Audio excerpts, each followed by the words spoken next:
जब अपोलो 11 के अंतरिक्ष यात्री चंद्रमा की ओर रवाना हुए, तब नासा की महिलाएं पृथ्वी पर नए आयाम स्थापित कर रही थीं।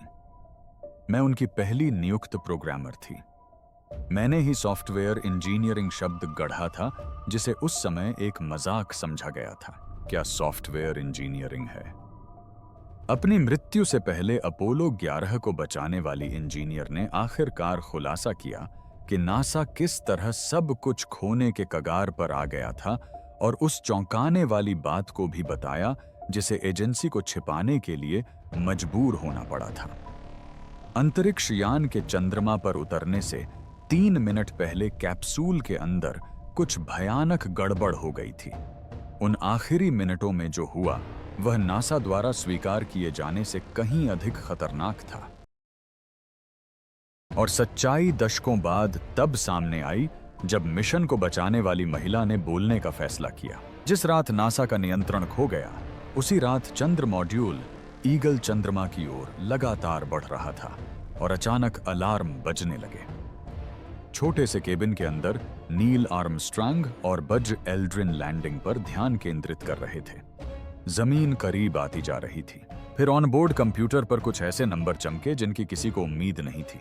स्क्रीन पर 1201, फिर 1202 दिखाई दिए। ये आवाजें केबिन और मिशन कंट्रोल में किसी तेज धार वाले यंत्र की तरह चुभ गईं।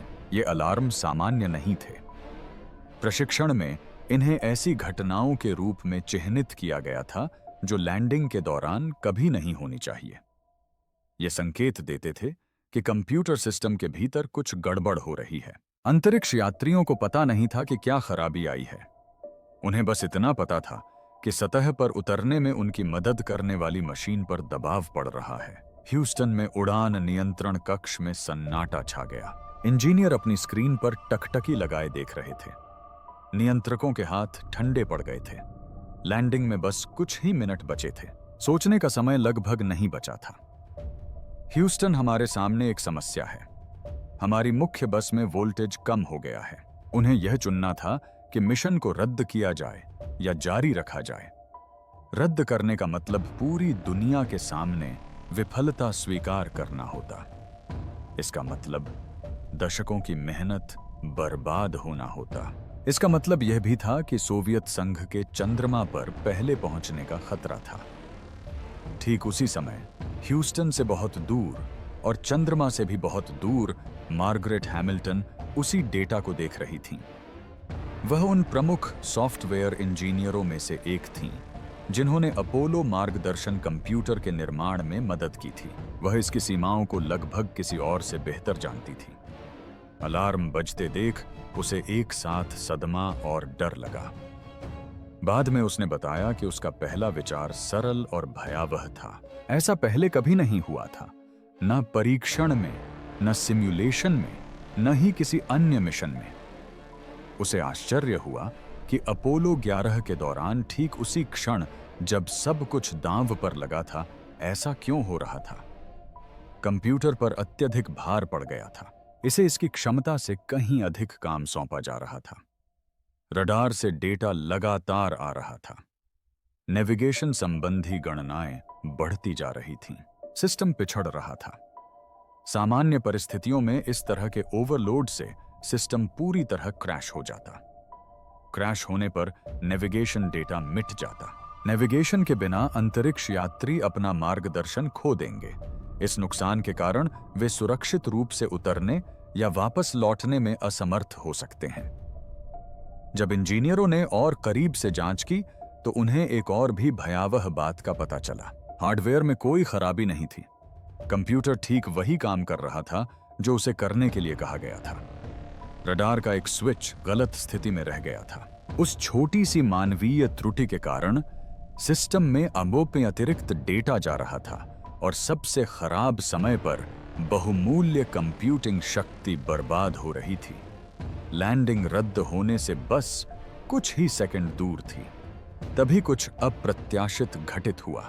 कंप्यूटर बंद नहीं हुआ, यह हैंग भी नहीं हुआ। इसके बजाय इसने खुद को सुरक्षित करना शुरू कर दिया। इसने उन कार्यों को अस्वीकार करना शुरू कर दिया जिन्हें चलाने का खर्च वहन करना इसके लिए संभव नहीं था। इसने गैर जरूरी कामों को बंद कर दिया।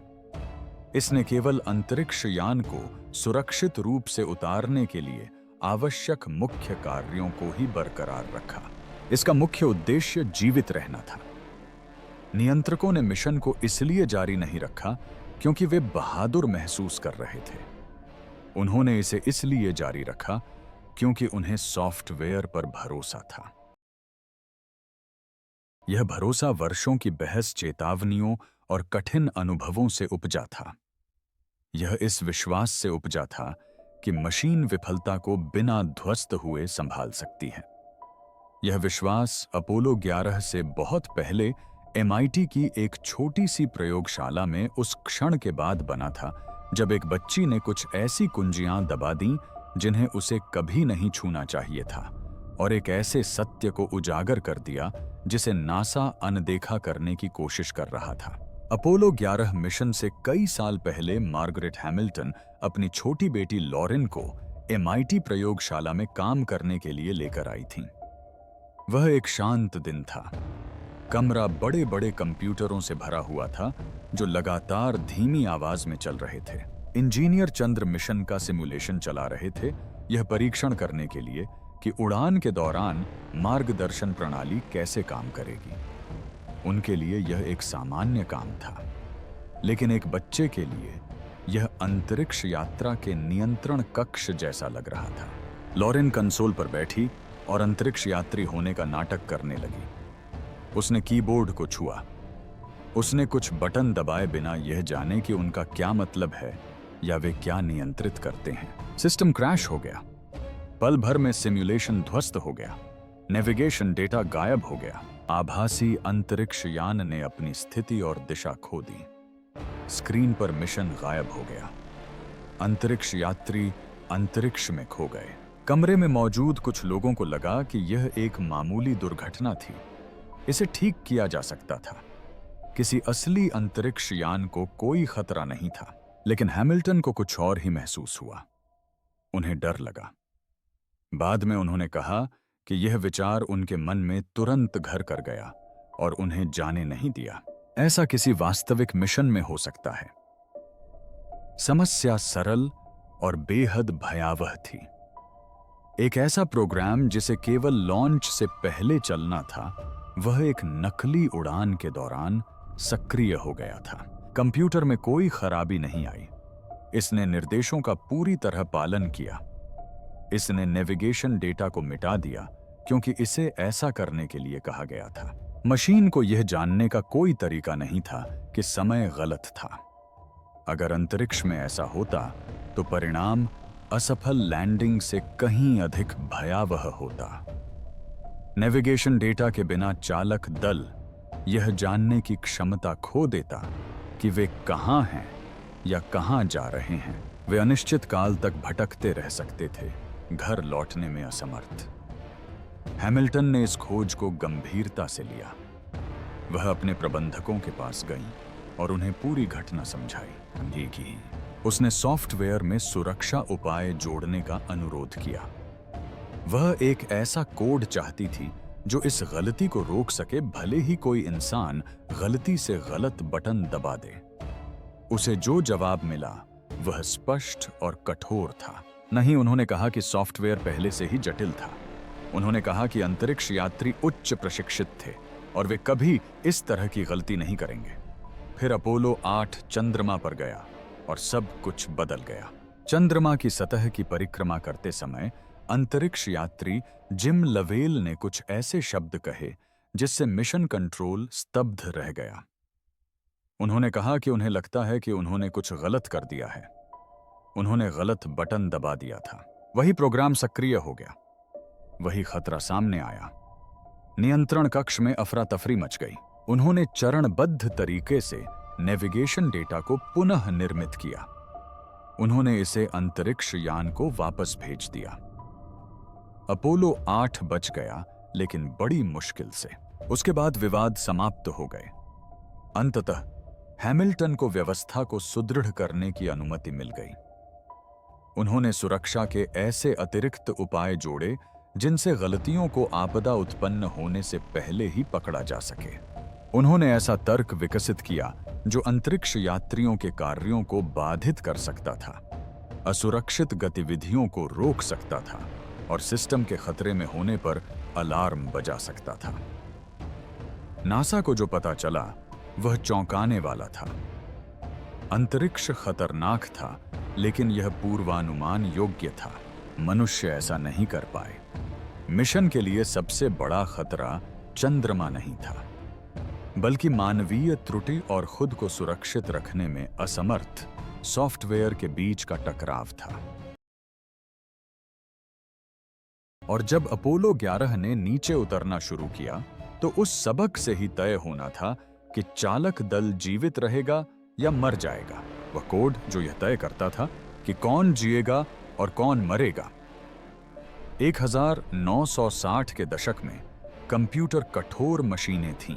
उन्होंने निर्देशों का ठीक उसी तरह पालन किया जैसा लिखा था और ठीक उसी क्रम में दिया गया था, और वे एक समय में केवल एक ही कार्य कर सकते थे। उन्होंने प्रश्न पूछने के लिए विराम नहीं लिया।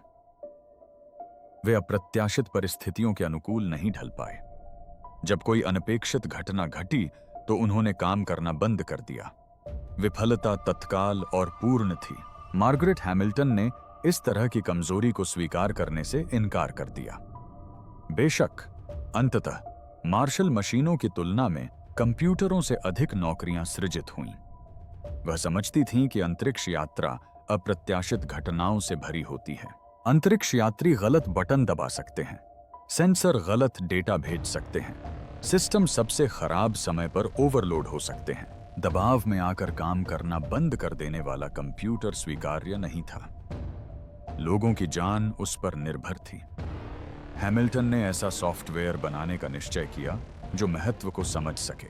उनकी प्रणाली यह तय कर सकती थी कि कौन से कार्य सबसे महत्वपूर्ण हैं और समय और ऊर्जा की कमी होने पर किन कार्यों को नजरअंदाज किया जा सकता है।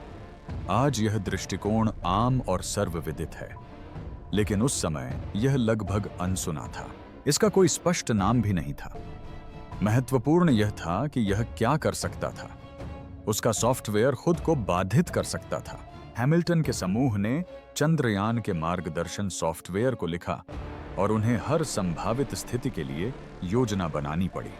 यह कम महत्वपूर्ण कार्यों को रोककर मुख्य कार्य पर ध्यान केंद्रित कर सकता था। यह अत्यधिक भार सहने के बावजूद भी खराब नहीं होता था। क्रैश होने के बजाय यह ठीक होकर फिर से काम करना शुरू कर सकता था। यह महज एक चतुर तकनीकी विचार नहीं था। यह एक ऐसी प्रणाली थी जिसे यह तय करने के लिए बनाया गया था कि कौन जिएगा और कौन मरेगा। इस धारणा पर अमल किया गया कि मनुष्य गलतियां करेंगे और मशीनों को इस वास्तविकता के लिए तैयार रहना होगा। अपोलो 11 मिशन के दौरान जब ईगल के अंदर अलार्म बजा तो कंप्यूटर रुका नहीं, वह बंद नहीं हुआ। इसने हैमिल्टन द्वारा लिखित नियमों का पालन किया। इसने उन कार्यों को हटा दिया जो आवश्यक नहीं थे। इसने मार्गदर्शन प्रणाली की रक्षा की। इसी वजह से लैंडिंग संभव हो पाई। हैमिल्टन की एक मशहूर तस्वीर है जिसमें वह छपे हुए कोड के ढेर के बगल में खड़ी हैं, जो लगभग उनके शरीर की ऊंचाई तक पहुंचते हैं। उनके लिए हर एक पंक्ति मायने रखती थी। हर सुरक्षा उपाय सोच समझकर किया गया था। उसने हर एक के लिए संघर्ष किया। शुरुआत में उस पर पूरी तरह भरोसा नहीं किया जाता था। वह युवा थी, वह एक महिला थी, वह एक ऐसे क्षेत्र में नई थी जिस पर उम्र दराज पुरुषों का वर्चस्व था। उनकी चेतावनियों को अक्सर नजरअंदाज कर दिया जाता था, लेकिन अपोलो 11 के उड़ान भरने तक वह प्रमुख सॉफ्टवेयर डिजाइनर बन चुकी थी।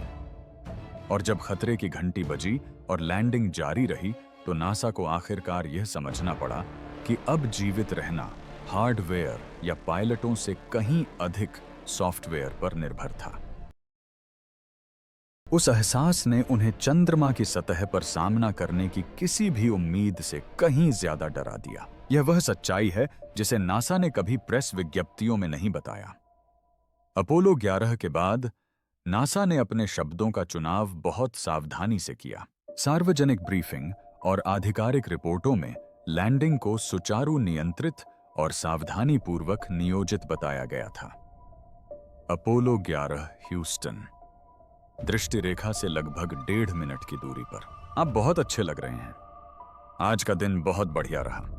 अलार्म बजने पर ध्यान दिया गया, लेकिन बहुत हल्के ढंग से। इन्हें मामूली मुद्दे, सुलझने योग्य समस्याएं, छोटी मोटी तकनीकी खामियां बताया गया, जिन्हें बिना किसी खतरे के हल कर लिया गया था। लेकिन एजेंसी के अंदर ऐसा महसूस नहीं हो रहा था। नासा के अंदर इंजीनियरों को ठीक ठीक पता था कि क्या हुआ था। उन्हें पता था कि चंद्र मॉड्यूल उस समय उतरा था जब मार्गदर्शन कंप्यूटर अत्यधिक दबाव में था। उन्हें यह भी पता था कि अलार्म हानिरहित संकेत नहीं थे, वे चेतावनी थे कि सिस्टम ओवरलोड हो गया था और काम करने में असमर्थ था। उन्हें पता था कि कंप्यूटर आपातकालीन स्थिति में पहुंचने से बस कुछ ही सेकंड दूर था। उन्हें यह भी पता था कि कंप्यूटर ठीक से काम नहीं कर रहा था। सफल लैंडिंग से एक चिंताजनक सबक मिला। मनुष्य किसी दूसरी दुनिया तक पहुंच सकते थे, लेकिन केवल तभी जब मनुष्यों की गलतियों या परिस्थितियों के अराजक होने पर मशीनों को नियंत्रण संभालने की अनुमति दी जाती। कंप्यूटर ने किसी भी व्यक्ति से कहीं अधिक तेजी से कार्य किया था। इसने महत्वहीन आदेशों को अनदेखा करके और महत्वपूर्ण आदेशों को बनाए रखकर मिशन की रक्षा की थी। लेकिन 1969 में नासा यह संदेश साझा नहीं करना चाहता था। अंतरिक्ष कार्यक्रम अंतरिक्ष यात्रियों की छवि को पूर्ण नियंत्रण में रखने वाले नायकों के रूप में प्रस्तुत करने पर आधारित था। उन्हें शांत, कुशल और हर प्रणाली को स्थिर हाथों से नियंत्रित करने वाले के रूप में दर्शाया गया था। अपोलो 11 ने चुपचाप यह उजागर कर दिया कि यह धारणा पहले ही पुरानी हो चुकी थी। नियंत्रण मानवीय निर्णय से हटकर सॉफ्टवेयर तर्क की ओर स्थानांतरित हो रहा था। इस अनुशासन सॉफ्टवेयर इंजीनियरिंग को वैधता प्रदान करने के लिए कंप्यूटर ने अपने आप निर्णय लिए थे। उसने यह तय किया था कि किन कार्यों को छोड़ना है। उसने यह तय किया था कि जीवित रहने के लिए क्या आवश्यक है। वरिष्ठ नेताओं को यह बात बेहद परेशान करने वाली लगी। वे जनता के संदेह के खतरे को समझते थे। शीत युद्ध का प्रभाव अभी भी हर निर्णय पर पड़ रहा था। आत्मविश्वास महत्वपूर्ण था। भय समर्थन को कमजोर कर सकता था। यदि लोगों को पता चल जाता कि मिशन विफलता के कितने करीब आ गया था, तो पूरे कार्यक्रम पर भरोसा टूट सकता था। मार्गरेट हैमिल्टन भी इस चुप्पी को समझती थीं। वह जानती थीं कि कहानी को साफ सुथरा और सरल क्यों रखा गया था। वह जानती थीं कि सार्वजनिक भाषा में चेतावनियों को नरम क्यों किया गया था। सच सुविधाजनक नहीं था। इसने ऐसे सवाल खड़े कर दिए जिनका जवाब देने के लिए कोई तैयार नहीं था। इसलिए दुनिया के सामने पेश की गई कहानी को परिष्कृत रूप में ही रखा गया। यह सफल लैंडिंग थी। सिस्टम कारगर साबित हुआ। इतिहास आगे बढ़ा। लेकिन इंजीनियरों के बीच अपोलो 11 का महत्व कुछ और ही हो गया। यह एक चेतावनी बन गया। उस क्षण से सॉफ्टवेयर को अब गौण उपकरण के रूप में नहीं माना जाने लगा। मैं उन कुछ सॉफ्टवेयर परियोजनाओं पर चर्चा करूंगा जिनमें मैंने दूसरों के साथ मिलकर काम किया है, और मुझे लगता है कि उनमें क्या बदलाव आया है और क्या नहीं। इसे अब हार्डवेयर या पायलटों के सहायक के रूप में नहीं देखा जाता था। यह एक केंद्रीय प्राधिकरण बन गया। इसे एक ऐसी प्रणाली के रूप में पहचाना गया जो पल भर में परिणाम तय कर सकती थी। इसकी शक्ति के लिए इसका सम्मान किया जाता था और इसकी विफलता से भय उत्पन्न होता था। यह बदलाव शोरगुल के साथ नहीं हुआ। यह चुपचाप हुआ डिजाइन बैठकों और तकनीकी समीक्षाओं के दौरान। यह नए नियमों, नई सुरक्षा उपायों और परीक्षण के नए स्तरों के रूप में सामने आया। यह इसलिए हुआ क्योंकि एक मिशन आपदा के बहुत करीब आ गया था। हैमिल्टन ने उस बदलाव को प्रेरित किया था, भले ही सार्वजनिक रूप से उनका नाम नहीं लिया गया हो।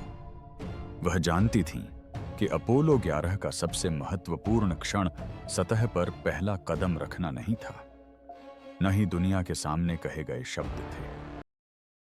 यह वह क्षण था जब केबिन में अलार्म बजने लगे और कंप्यूटर ने काम करना जारी रखने का फैसला किया। उस क्षण ने सच्चाई को उजागर किया और उस क्षण का सबसे स्पष्ट रिकॉर्ड भाषणों या सुर्खियों में नहीं मिला। यह दबाव में बोले गए कुछ वाक्यों में समाहित था, टेप पर रिकॉर्ड किए गए शब्द, वे शब्द जो उस महिला को सबसे स्पष्ट रूप से याद थे, जिसने कोड लिखा था और उसे अंतिम परीक्षा का सामना करते देखा था। वह क्षण जब हैमिल्टन को एहसास हुआ कि सब कुछ दांव पर लगा है। मार्गरेट हैमिल्टन ने वर्षों से ठीक इसी स्थिति के बारे में चिंता की थी। उन्होंने एक बार कहा था, मानव मिशन की कमान संभालने के बाद मुझे सबसे ज्यादा चिंता इस बात की थी कि अगर कोई आपात स्थिति आ गई तो क्या होगा। इसी डर ने उनके हर फैसले को निर्देशित किया। वह समझती थी कि अंतरिक्ष यात्री अभिभूत हो सकते हैं। वह समझती थी कि प्रणालियां अप्रत्याशित तरीके से व्यवहार कर सकती हैं। वह समझती थी कि दबाव में मनुष्य शायद उतनी तेजी से प्रतिक्रिया न दे पाए। उनका मानना था कि सॉफ्टवेयर को विफलताओं के लिए बनाया जाना चाहिए, पूर्णता के लिए नहीं। उनका समाधान क्रांतिकारी था। उन्होंने ऐसा सॉफ्टवेयर डिजाइन किया जो अंतरिक्ष यात्रियों को बाधित कर सकता था, खुद को बाधित कर सकता था और प्राथमिकता वाले डिस्प्ले को स्क्रीन पर जबरदस्ती प्रदर्शित कर सकता था। मार्गरेट हैमिल्टन ने सॉफ्टवेयर इंजीनियरिंग के नए स्वरूपों को परिभाषित किया और एक ऐसे उद्योग को स्थापित करने में मदद की जिसने मानव इतिहास को हमेशा के लिए बदल दिया। सब कुछ करने की कोशिश करने के बजाय कंप्यूटर यह तय करेगा कि सबसे महत्वपूर्ण क्या है। यह मार्गदर्शन और नियंत्रण बनाए रखने के लिए कम प्राथमिकता वाले कार्यों का त्याग करेगा। जब इंसान जिम्मेदारी नहीं संभाल पाएंगे, तब यह जिम्मेदारी संभालेगा। उसने इसे स्पष्ट रूप से समझाया।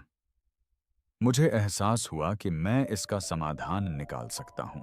हमारे सॉफ्टवेयर द्वारा अंतरिक्ष यात्री डिस्प्ले को बाधित करके उसे प्राथमिकता डिस्प्ले से प्रतिस्थापित किया जाए। उस समय इस विचार ने कई लोगों को असहज कर दिया था। कंप्यूटरों पर मानवीय निर्णय को दरकिनार करने का भरोसा नहीं किया जाता था। हैमिल्टन ने जोर देकर कहा कि सुरक्षा के लिए यह आवश्यक है। अब उस समाधान का वास्तविक परीक्षण किया जा रहा था। एक रडार प्रणाली अनावश्यक डेटा भेज रही थी। कंप्यूटर पर अत्यधिक दबाव पड़ गया। अलार्म बजने लगे, लेकिन सॉफ्टवेयर ने ठीक उसी तरह प्रतिक्रिया दी जैसा कि डिजाइन किया गया था।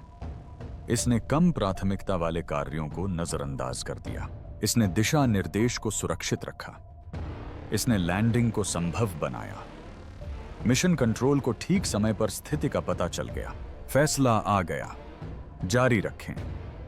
जब ईगल ने लैंडिंग की तो हैमिल्टन ने जश्न से कहीं अधिक शक्तिशाली भावना का अनुभव किया। हे भगवान, देखो क्या हुआ, हमने कर दिखाया। यह सफल रहा। यह रोमांचक था, लेकिन रोमांच तो बस इसका एक हिस्सा था। इसके नीचे गहरी राहत छिपी थी। वर्षों से उसके मन में बसा सबसे बड़ा डर सच हो गया था और सिस्टम इससे बच निकला था। वह उस सच्चाई को जानती थी जिसे नासा कभी सुर्खियों में नहीं लाएगा। मिशन इसलिए सफल हुआ क्योंकि सिस्टम ने यह मान लिया था कि मनुष्य असफल हो सकते हैं। जब अंतरिक्ष यात्री चंद्रमा पर खड़े थे, तब हैमिल्टन समझ गईं कि अपोलो 11 ने कुछ ऐसा साबित कर दिया है जिसे पलटा नहीं जा सकता। सॉफ्टवेयर अब कोई पृष्ठभूमि उपकरण नहीं रह गया था। इसने मानव अन्वेषण के सबसे महत्वपूर्ण क्षण में नियंत्रण अपने हाथ में ले लिया था और इस एहसास ने उनके आगे के हर कार्य को आकार दिया। हैमिल्टन ने किस प्रकार चुपचाप मानव इतिहास को बदल दिया। मार्गरेट हैमिल्टन के लिए चंद्रमा पर उतरना एक अंत जैसा नहीं था। यह एक ऐसी चेतावनी थी जिसे ठीक समय पर सुना गया था। खतरा अंतरिक्ष से नहीं आया था, यह जटिल प्रणालियों के भीतर छिपी मान्यताओं से आया था। हैमिल्टन समझ गए थे कि अपोलो 11 के दौरान जो लगभग विफल हो गया था, वह कहीं और भी आसानी से विफल हो सकता है और इस बार इसकी कीमत और भी अधिक हो सकती है। इसलिए उन्होंने और भी अधिक तत्परता से सॉफ्टवेयर डिजाइन का नेतृत्व करना जारी रखा। समय के साथ उन्होंने एक ऐसा वाक्यांश इस्तेमाल करना शुरू किया जिस पर कई लोग हंसते थे, यानी सॉफ्टवेयर इंजीनियरिंग। यह लेख हैमिल्टन और MIT की इंस्ट्रूमेंटेशन लैब में सॉफ्टवेयर प्रोग्रामरों की एक टीम द्वारा लिखा गया है। उस समय सॉफ्टवेयर को अभी भी गौण वस्तु माना जाता था। यह हार्डवेयर तैयार होने के बाद लिखा जाता था। यह लचीला, अनौपचारिक और अक्सर अलिखित होता था। लेकिन हैमिल्टन ने इस सोच का पुरजोर विरोध किया। अपोलो 11 ने साबित कर दिया था कि कोड की पंक्तियां मानव जीवन को आगे बढ़ा सकती हैं। यदि इंजन और संरचनाएं इंजीनियरिंग हैं, तो सॉफ्टवेयर भी इंजीनियरिंग ही होना चाहिए। कई लोगों ने इस विचार का विरोध किया। कुछ लोगों को लगा कि यह वाक्यांश आडंबरपूर्ण है। दूसरों का मानना था कि सॉफ्टवेयर इतना कोमल और परिवर्तनशील होता है कि वह भौतिक प्रणालियों के समान सम्मान का पात्र नहीं है। लेकिन हैमिल्टन पीछे नहीं हटीं। उन्होंने तर्क दिया कि सॉफ्टवेयर को अनुशासन की सख्त जरूरत है। उन्होंने कठोर परीक्षण, औपचारिक पद्धतियों और स्पष्ट उत्तरदायित्व पर जोर दिया। उनका मानना था कि जिंदगियां इस पर निर्भर थीं, क्योंकि उन्होंने देखा था कि अपोलो 11 विफलता के कितने करीब आ गया था। वर्षों बाद उन्होंने इस बात पर विचार किया कि अपोलो ने वास्तव में क्या बदलाव लाए थे। हम एक एकीकृत टीम के रूप में इसमें शामिल थे। हार्डवेयर, अंतरिक्ष यात्री, मिशन नियंत्रण। सॉफ्टवेयर एक सिस्टम व्यापी समाधान बन गया। इस सोच ने जटिल प्रणालियों के निर्माण के तरीके को पूरी तरह से बदल दिया। सॉफ्टवेयर अब पृथक नहीं रह गया था, यह संपूर्ण प्रणाली का हिस्सा बन गया। विमानन ने अपोलो से प्रेरित होकर दोष सहिष्णु प्रणालियों को अपनाया। चिकित्सा विभाग ने रियल टाइम मॉनिटरिंग और रिकवरी प्रणाली अपनाई। वित्त विभाग ने प्राथमिकता के आधार पर प्रोसेसिंग और ओवरलोड से बचाव के उपाय अपनाए। कंप्यूटर के ओवरलोड होने पर उसे रीस्टार्ट किया जाता था। सॉफ्टवेयर में रीस्टार्ट की प्रक्रिया। अंतरिक्ष अन्वेषण ने इस विचार को अपनाया कि विफलता को नकारने के बजाय उसे स्वीकार करना और उसका प्रबंधन करना आवश्यक है। हैमिल्टन ने इस कार्य को जारी रखने के लिए अपनी कंपनी की स्थापना की। उन्होंने इस बात पर ध्यान केंद्रित किया कि दबाव में बड़ी प्रणालियां कैसे टूट जाती हैं और छोटी छोटी गलतियों को आपदा में बदलने से कैसे रोका जा सकता है। उनका शोध विश्वसनीयता, सुरक्षा और भरोसे पर केंद्रित था। उन्हें दिखावटी विशेषताओं में कोई दिलचस्पी नहीं थी। जब सब कुछ गलत हो जाता था तब क्या होता था, इसमें उसकी दिलचस्पी थी। उसका काम चुनौतीपूर्ण था, लेकिन साथ ही साथ उससे उसका गहरा व्यक्तिगत संबंध भी था। वह एक मां भी थी।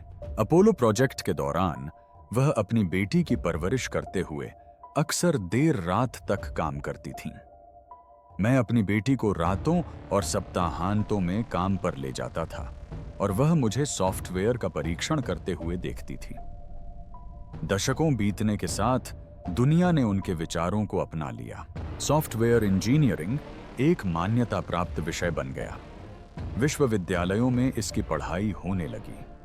उद्योग इस पर निर्भर हो गए। जिन सिद्धांतों के लिए उन्होंने संघर्ष किया वे मानक प्रथा बन गए। कई लोगों ने उनका नाम जाने बिना ही उनकी सोच से प्रेरित प्रणालियों का उपयोग किया। 2017 में यह स्थिति सार्वजनिक रूप से बदल गई। राष्ट्रपति बराक ओबामा ने हैमिल्टन को प्रेसिडेंशियल मेडल ऑफ फ्रीडम से सम्मानित किया। उन्होंने उनके योगदान को बेहद स्पष्टता से संक्षेप में बताया। हमारे अंतरिक्ष यात्रियों के पास ज्यादा समय नहीं था, लेकिन सौभाग्य से उनके साथ मार्गरेट हैमिल्टन थीं। अपोलो 11 के चंद्र लैंडर के अलार्म बजने लगे। हमारे अंतरिक्ष यात्रियों के पास ज्यादा समय नहीं था, लेकिन सौभाग्य से उनके साथ मार्गरेट हैमिल्टन थीं। यह सम्मान बहुत प्रभावशाली था, लेकिन हैमिल्टन ने अपोलो 11 को कभी भी एक साधारण जीत के रूप में नहीं लिया। उसे यह किसी गहरी और अधिक महत्वपूर्ण बात के प्रमाण के रूप में याद रहा। सफलता इस विश्वास से नहीं मिलती कि व्यवस्थाएं परिपूर्ण हैं। सफलता इस धारणा से मिलती है कि वे कभी परिपूर्ण नहीं होंगी। आज भी मार्गरेट हैमिल्टन जीवित हैं। वे प्रसिद्धि के शोर शराबे से दूर शांत जीवन जीती हैं। वे जिम्मेदारी और प्रौद्योगिकी के बारे में बोलना जारी रखती हैं। वह बिना समझे स्वचालित मशीनों पर अंधविश्वास करने के बारे में लगातार चेतावनी दे रही हैं। अधिक रोचक वीडियो देखने के लिए स्क्रीन पर मौजूद कार्ड्स पर क्लिक करना न भूलें। देखने के लिए धन्यवाद।